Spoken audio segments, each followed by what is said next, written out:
Hello again, YouTube. I am your storyteller, Caden, and welcome to What the Crit. This is Chapter 1 in our installment of Wild Beyond the Witchlight. I cannot wait to get into this amazing start of the story with you, because this is really where you start to see a bit of, some plot hooks come in. I'm very excited to share them with y'all. Now, before we get in, this is just more of a generalization of the whole chapter of this. This is mostly a lot of the games that we play throughout the Carnival. Now, the first game that we play is Daria plays a Catch the Dragon by the Tail game. Now, she is blindfolded, and she has to sense where the dragon is, and of course, because she's a monk, she does because she is trained in that. She is a ninja. She grabs the dragon by the tail. The dragon was obviously not expecting it. He was a very small little dragon, and he was very overly cocky, and she won the game. Now, the next game that we kind of see being played is one of the other characters plays is snail racing. Now, this character gets on a snail, chooses a snail, and races it, and he ends up beating it, and he ends up winning. And as a prize, he barters with the snail trainer, and he manages to get one of the baby snails that his winning snail got, whose name ended up being Quarian, and kind of tags along with us throughout our adventures. Now, the next place that they go is the Swan Gondolas. Now, this is specific Oleander and little Jimmy who goes. Now, these two characters goes and they meet a talking swan gondola, and they kind of spark up conversation. Well, mostly Oleander and the swan, but they start kind of talking, and they make a lot of small talk. They're just talking about personal opinions and talking about like perception of time. Very deep stuff for Oleander. Seems to kind of snap to it when they talk about the more deeper stuff. And through this deeper talk, we figure out that we need to find two people, one of which is a lost brother named Hurley, who went into the Hall of Illusions and suddenly disappeared, and Burley has been looking for him for years now, and he can't find him. So we are tasked to go look for him. Another person we not really look for but kind of talk to is a mermaid and a mime. Now, this mermaid was singing. She's a singer and she loves to perform, and this mime had a crush on her and fell head over heels for her and wanted to profess his love for her. But when he went to profess his love for her, his voice was gone mysteriously. Now, of course, the mermaid was really sad and fled, and the mime, out of just shame because he couldn't get out of his mouth, he left as well. So we need to go figure out those two situations as well.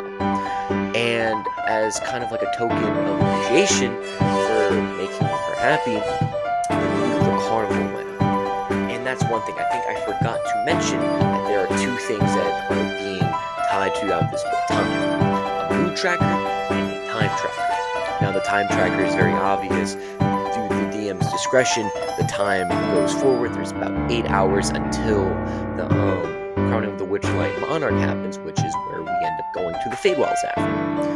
And the more objectively important one is the mood tracker. Now, the mood tracker is important because this directly affects Light's mood, which we figure out later. So the happier the Carnival is, the happier Light is, which will help with bartering. I'm sure it would be a nightmare if he was all upset trying to get with him to talk about where the places where are more important things, when he's all sad. Now, after this, the party meets up again, and little Jimmy wants to go try out the goblin wrestling. Well, most of the party does. So the party goes, and they smash the goblins. There were no chance for him, because you see, Jimmy, he hates goblins with a burning passion. Now, at the beginning, when he met the ticket booth dude, who was actually a goblin, he had to shake his hand for the Fey pack. He didn't even want to shake his hand. He had to put a piece of cloth on his hand just to shake it without being violent, because he was disgusted the entire time. So he was more than happy to slay all these goblins. And after that, we see Oleander goes to a stary contest with a one-eyed giant and wins it. Because, kind of blinks his little froggy high blink. And next up, they go to what I feel like is one of the coolest parts, or like little games of the carnival, and that's the mines. Now, the mines, they show the greatest fear of whoever goes in there.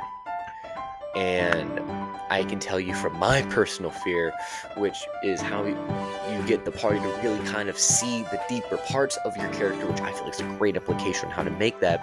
But for instance, my character's greatest fear was forgetting what he looks like, because part of his backstory was after running away from his family, he forgot what he looked like and couldn't exactly match his face to his real face, because being a changeling, he changed his face a lot, depending on the situation.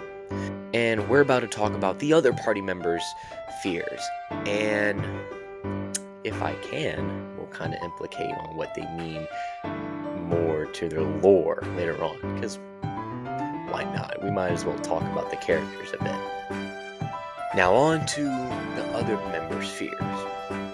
Now, we're going to go ahead with the easiest one. We're going to go with Daria. Now, remember, Daria is played by Miss LaBeouf, so she is a pretty new player. So she doesn't exactly have too much to her lore, and funny enough, her character's fear is her real-life fear of falling. Not of heights, but of just falling from them, which I personally share that fear. Next up is little Jimmy, who later through on the campaign, he actually has a good bit more lore as developed. But his fear changes, counting this, 3 different times. Now, the last 2 are good reasons, but this first one, I think it was just, an on-the-spot decision. And that decision was bugs. So, for instance, Daria's fear was her just falling from an infinite height. Little Jimmy's was him just surrounded by a bunch of creepy crawlies. Now, the last one is the more interesting one. Now, this one is from V, who V, in my personal opinion, the ones who have the most intricate backstories are myself and a V.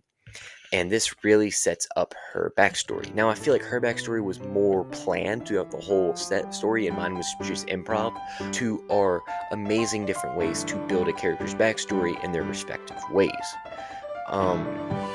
And hers was, Oleander, so his was just him alone.